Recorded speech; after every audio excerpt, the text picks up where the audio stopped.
Alright folks, how you doing? It's Rab Florence here. I want to talk to you about the new Games Workshop game, Warcry.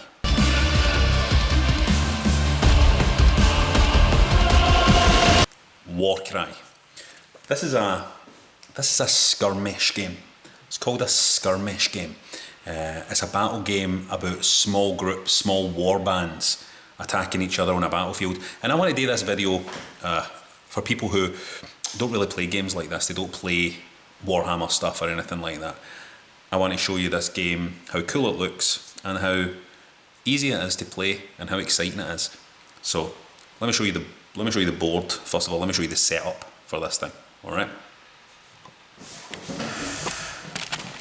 So this is Warcry, and here we have two warbands set up. We have a warband called the Untamed Beasts, and that's these guys here.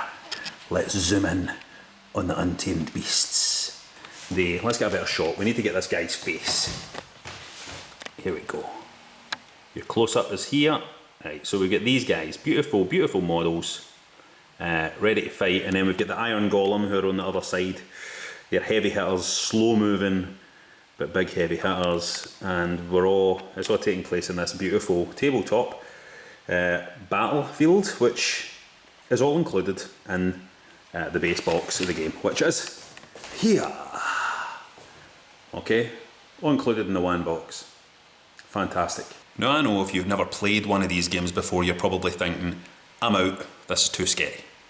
I'm too afraid, this is too advanced, I can't play this. But wait a second, I'm going to quickly show you how the game plays. Basically you set up your guys, alright? I've set up my guys on the battlefield, and there are rules, very, very simple rules for how you set your guys up, okay? Nothing you need to panic about. And then once you've done that, you start rolling dice. You know something, I love to roll dice. Rolling dice is brilliant. Rolling dice is, I think the appeal of rolling dice, the act of rolling dice is something that speaks to something fundamental within the human spirit. We are playing games of chance. We are messing around with fate itself. And this game begins with a big roll of dice. So this is the only slightly more complicated part of this game, if I'm being honest with you. Each warband has 6 dice, okay? So these guys who are here, this is their 6 dice, okay? And these guys here have 6 dice too. We'll give them some red dice. Beautiful, alright? Red dice for them. And then, once you've got all your dice, you roll them, and you roll all 6 dice, both teams. So this team are going to roll, that's their roll, and this other team are going to roll as well, and let's say this is their roll. Once you've done that, you sort out the pairs and the triples and stuff. So here we have a pair of 6s, we've got 3 1s, and we've got 1 5. And here you have a pair of 1s, you have a pair of 4s, and a 2 and a 6. Now what that means is that these guys, the black dice, have the initiative. Why do they have the initiative? Why will they go first? Because they have the most single dice that don't match any other dice. These mob, they only had a 5, a single 5, and so 1 single to 2 singles, the 2 singles go first. These will be acting first. That wasn't too complicated, was it? He's alright. He's okay, he's with me. Alright, you roll dice. Take out your doubles and triples, and the singles that you've got left, the one that's got the most singles, is going to go first, which is very, very important in a game about combat that plays fast. Okay, let's get back to the table. But wait, something very cool is about to happen. Each team is now going to get one of these dice, a wild dice. A wild die to add to their set of dice, and then when they get their wild die, they can decide what they're going to do with it. They could, for example, decide, here, this guy's got 2 4s, right? He could use it as a 3rd 4 and make that into a triple, right?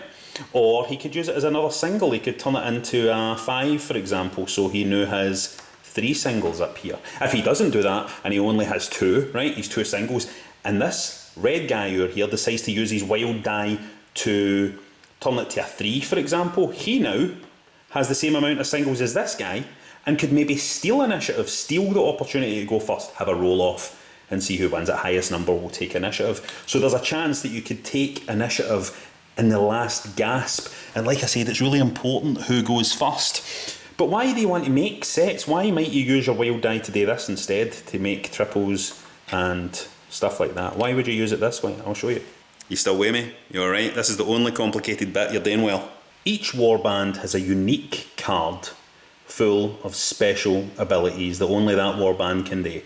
And can you see how you activate these special abilities? Take a look. Double, double, triple, quad. So they dice that you roll for initiative, they doubles and triples that you roll, you can use them within the round to do these special attacks. You see? So that's why you might want doubles or triples to do these special, cool, fantastic attacks. But then, if you make loads of doubles and stuff like that, you'll probably lose initiative and you won't get to go first. It cannot be stated more strongly that this wee innovation, this wild die that you use to alter your results, is just a gloriously brilliant idea. There's a Games Workshop, or the company that make Warcry, okay? It's a Warhammer game. And back in the day they made a game called Space Hulk, and I would argue that the reason why Space Hulk is such a great game is because of one little design element in it, and that is a thing called Overwatch. Basically, to explain to you what Overwatch was basically a thing that lets you set up your guy to look out for enemy movement and look out for enemies so that they could take an attack later, right? That's what made Space Hulk great for me, was Overwatch. Introduced so much more strategy into the game. And this wild die thing, this is the first super cool element of Warcry. I think it's brilliant. I think it's genius. But I don't want to weigh you down with too much information about that. Okay, let's keep moving. I'm going to ask you a question, right? Have you ever walked past the Games Workshop shop, or the Warhammer shop as it is now, and you see the guys and the girls in there, and they've got tape measures and stuff, they're rolling loads of dice and they're measuring things with tape measures, and that's maybe a wee bit intimidating when you see that, and they're like, oh my god. I just don't want to frighten you. I'm going to take out a ruler. There's a ruler in the game, right, for measuring inches. Don't panic, just stay with me, alright? It's just a ruler, just like you used to use at school. Nothing to be scared of. Now we get into the game, and for simplicity's sake, let's say these guys won initiative and are going to go first. So we choose one of these units to move. You check out their card. You take a look at the card, and all the information is on there. How much can he move? He can move 8 inches in one move. He is unbelievably fast. Look at him, he's a mad lion thing, right? So, so that's one of the actions you can take. You can move, you can attack, you can disengage. Basically that means if you're in a fight with somebody, you can move away from them, and you can wait. So let's move this guy. I'm going to move this guy. I put down my ruler. I say, I'm going to move him 8 inches, and I go to here. That's him moved, and he is ready to fight. Ready to fight. In a new position. And now I can take a second action. My second action is going to just be to wait. He's going to wait there for whatever comes next. And that is one turn of the game for that model complete. Easy peasy. That's all moving is. Easy peasy. By the way, because I know you'll be wondering about this, when you're moving you can also measure out and move up ladders and stuff to get up there. You get wee bonuses when you're up on different levels for your rivals. So you can climb and stuff like that. Guys can climb up here, take the high ground. You can do all that kind of stuff. That's what makes the game fun, jumping and leaping around all these buildings and ruins. So that's movement. That's movement for you. Now let's say you decide to attack. This guy is going to attack this creature here. How do you do that? You look at this guy's card, and you can see his weapon here. You can see the range. That means he has to be an inch away for the guy he's trying to hit. You can see the amount of dice he's got to roll, 2 dice, and you can see the strength of the attack, which is a 6. You compare that strength to the thing you're trying to hit. Okay, that's this thing's toughness. and the strength is greater than toughness. You get a higher number in the strength and the toughness. It means to get a hit, you need a 3, 4, or 5, or 6. And a 6 is a critical hit, which just means a stronger hit. Nothing complicated there, okay? So, only rolling 2 dice, and only need more than a 3 or more on both of them, right? So there you go, that's a hit, and that's a hit. And then you check how much damage these do. A hit is that, a critical hit is that, so if you roll a 6 you're going to be making that big 8 damage, but I just get 2 hits, which will be 8 damage in total, so that's already 8 damage on this guy, which means he's pretty much halfway to dead already. Now that wasn't hard, was it? That was easy peasy. The guy just attacked that guy, did 8 damage to that big mad cat, chaos cat. There was nothing complicated about it. Rolled some dice. Here's what's cool about this. This is something, if you're new to Warhammer stuff, that won't really mean anything to you, but one of the things that really thrilled me about Warcry was how simple the combat resolution was. You compare your strength to the enemy's toughness. That will give you what you need to roll to hit and to wound. There is no like, oh, I'm going to roll for my armour, you're none of that stuff. You're basically rolling dice, trying to get the numbers, and if you get the numbers, you do the damage. And it's so quick. It's so quick and so slick. And, oh man, this game is good. Let's go back.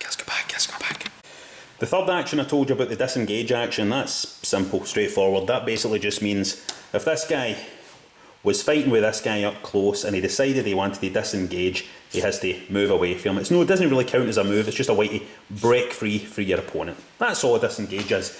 Which brings us to the fourth action that each character can do, and that is wait. Do you remember I told you about Space Hulk having little design elements that made it genius? And one of the things in there was Overwatch, which allowed you to stand on guard, stand ready to make an attack should you see an enemy.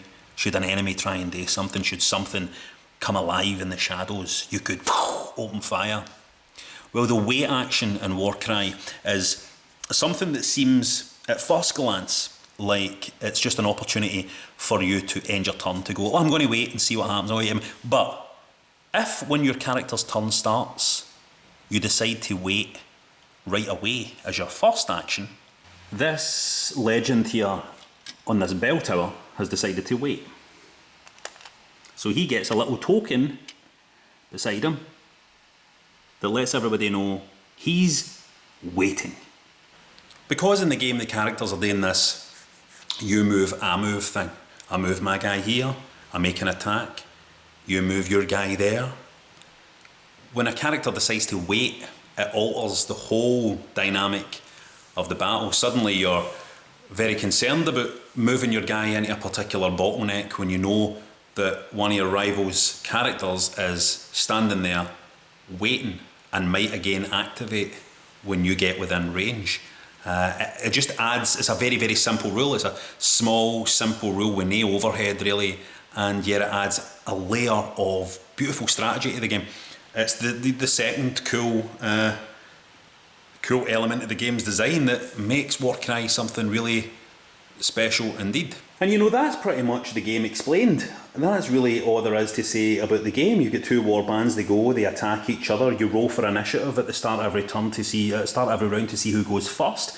Then you end up with your doubles and your triples to do your special attacks. Then you move your guys. There's only 4 actions to choose from and your special abilities that you can activate, and that's it. You see who wins. And this one, for example, the victory condition is each team is going to choose one of their units that the other team has to take out. So you're trying to assassinate a particular member of the team, and games can play in like 15 minutes, sometimes games play in half an hour, and it's fantastic, and it looks so fucking cool, man.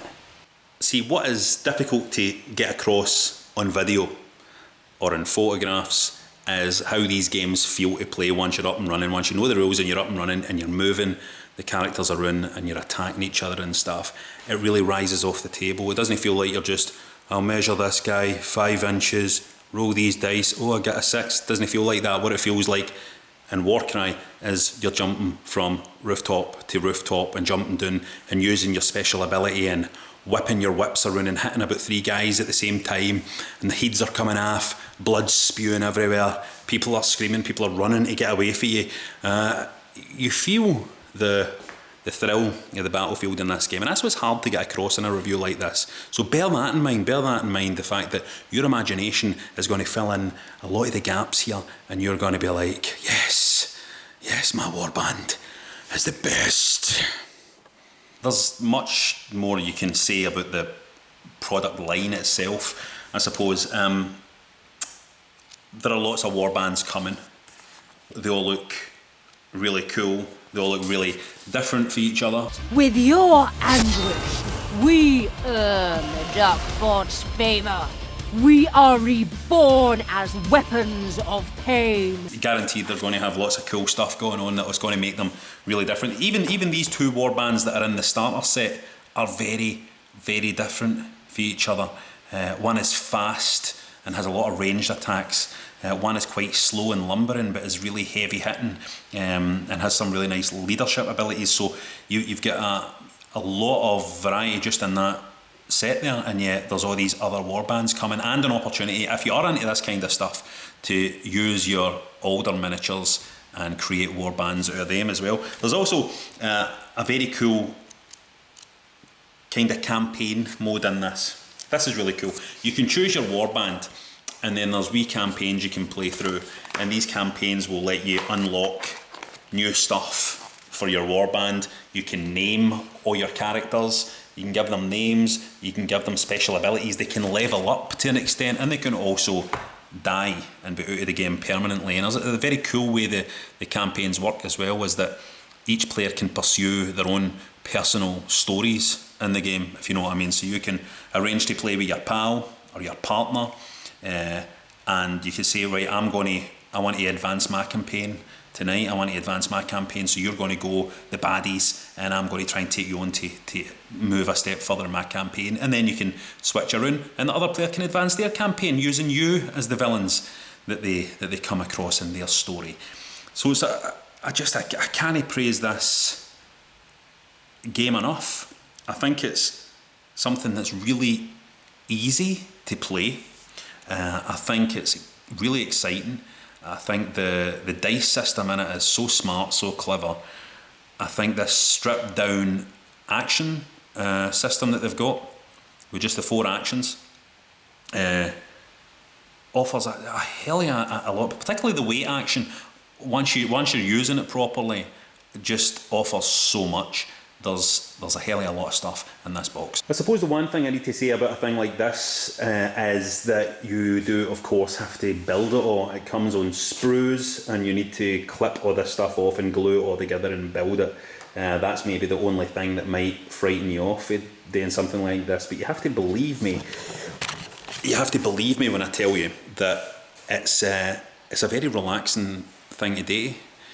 You know, I love building Warhammer stuff and I love painting Warhammer stuff, and I find it very zen. Listen, I'm a da, right? I've got a stressful career, I would say, which is very uncertain and is, you know, can be quite stressful at times. You know, I've got kids, don't get me wrong, I've got a nice life. I'm trying to paint a more stressful picture than it actually is, but man, see when you have a chance to sit down and just paint some wee guys up, you know, like, you know, taking your wee models and giving them a wee painting them up, working on them. I just love Warhammer stuff. I love the world. I love all the lore and all the story stuff. And I can't say this more strongly. The stuff that's coming out of Games Workshop just now, that's coming for Warhammer just now, is some of the best games that are out there. Warcry will probably be the best tabletop game I've played this year. I don't imagine that anything else is going to be better than it. And they just keep knocking it out of the park lately. So if you want to get in, now's the time to get in. I would say if you want to get in, Warcry is the perfect one to pick up. Or, you know, if you have a friend who's into work, you can buy just one of the warbands. Just buy one of the warbands that will come with the cards, and you can bring your wee warband of guys and fight your pal, advance your campaign. Anyway, I'm Rob Florence. This is the Consolevania website. This has been a wee review, kinda, of